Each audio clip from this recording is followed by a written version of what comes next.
Good morning. Shri કન્યા પ્રાથમિક વિદ્યાલય કાલાવડ ધોરણ 5 વિષય અંગ્રેજી. વિદ્યાર્થી મિત્રો, આપણે યુનિટ 6 ની એક્ટિવિટી 1 to 5 સુધીનો અભ્યાસ છે એ પૂર્ણ કર્યો છે. આ તાસની અંદર એક્ટિવિટી 6 નો એ પાર્ટ વાર્તા સાંભળો અને વાંચો. વિદ્યાર્થી મિત્રો, દરેક ચેપ્ટર છે આપણને સ્ટોરી સાથે આપવામાં આવેલું છે. અહીંયા હેલ્પ વુલ્ફ, હેલ્પ એટલે કે મદદ કરવી, વુલ્ફ એટલે કે રીંછને. અહીંયા રીંછને મદદ કરવાની વાત કરવામાં આવેલી છે. વિદ્યાર્થી મિત્રો, ગુજરાતીની અંદર તમે એક ભરવાડનો છોકરો જે વાઘ આવ્યો એવી ચીસો પાડે છે અને ગામ લોકોને હેરાન કરે છે, અને ખરેખર એક વખત વાઘ આવે છે ત્યારે ગામ લોકો એમની મદદ માટે આવતા નથી. એવી ગુજરાતીની અંદર જે સ્ટોરી તમે સાંભળેલી છે એવી જ અહીંયા વુલ્ફ એટલે કે રીંછ આવે છે એવી સ્ટોરી છે, પરંતુ અહીંયા આપણને અંગ્રેજી ભાષાની અંદર સ્ટોરી આપવામાં આવેલી છે. તો તમે એ જ સ્ટોરીની સાથે કમ્પેર કરી અને અહીંયા આ સ્ટોરી છે એ તમે બનાવતા શીખી શકશો. વંશ, ગમે ત્યારે કોઈ પણ સ્ટોરી છે ભૂતકાળમાં જ બનેલી હોય, વાર્તા છે એ ભૂતકાળમાં જ બનેલી હોય, તો આપણે વંશ એટલે કે એક વખત, પહેલાના સમયમાં એક વખત શું બન્યું હતું તો એના માટેની સ્ટોરી અહીંયા આપવામાં આવેલી છે. એક વખત a shepherd boy went to the jungle. Went એટલે કે ગયો હતો.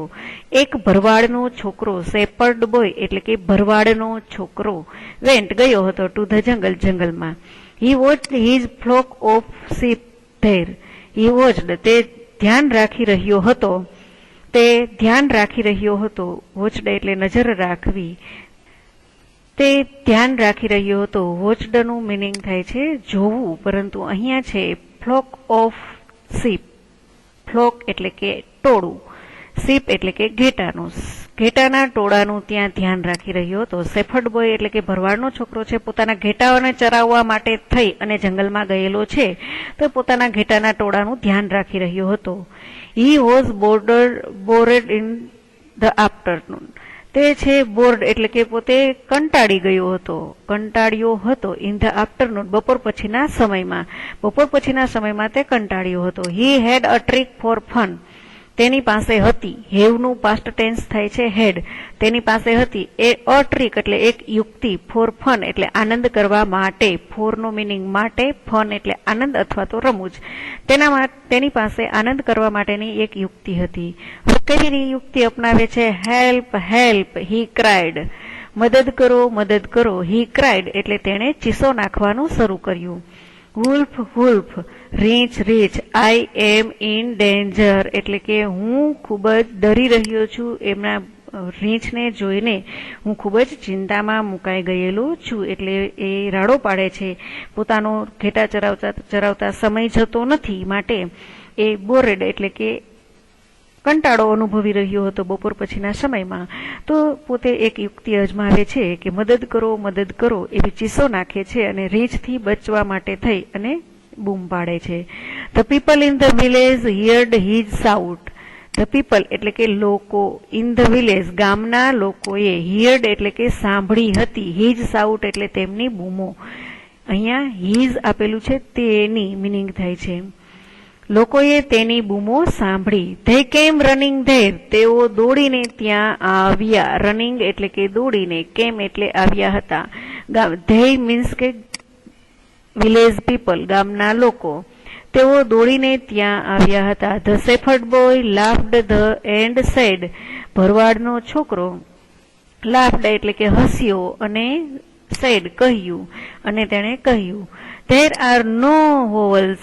અહીંયા કોઈ જાતના રીંછ નથી. It was just fun. એ તો મારી થોડી મજાક હતી. The villagers went back to their work. Villagers ગામના લોકો, went એટલે ગયા, back પાછા, to their works તેમના કામ માટે પાછા ગયા.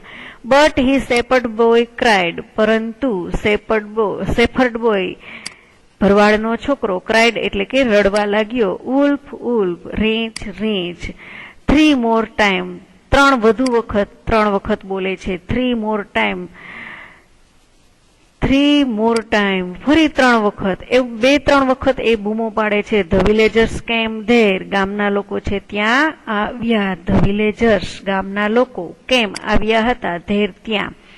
And 3 more time the boy laughed. અને ફરી 3 વખત છોકરો છે એ હસતો હતો. લાફ્ડ એટલે હસતો હતો. અને ફરી 3 વખત છોકરો હસતો હતો.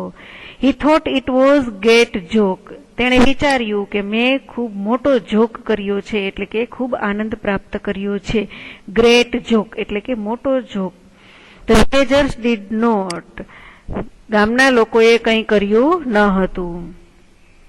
સૂન આફ્ટર તરત જ, થોડા સમય પછી, એટલે 2-3 વખત લોકોને પરેશાન કર્યા એમણે કે ચલો મને બચાવવા માટે આવો. એના માટે થઈ 3 વખત છે ગામ લોકો છે એમને બચાવવા માટે આવે છે. સૂન આફ્ટર એટલે થોડા સમય પછી. સમ વોવલ્સ રિયલી કેમ. થોડા રેંજ ખરેખર આવ્યા. રિયલી એટલે ખરેખર, કેમ એટલે આવ્યા. The shepherd boy cried.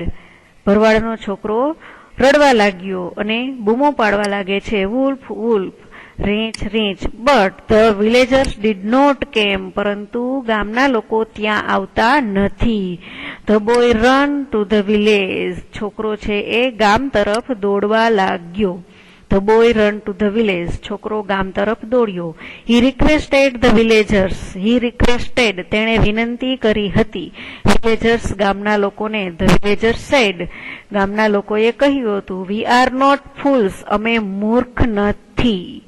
V are not fools. અમે મૂર્ખ નથી. And the boy lost all his ship.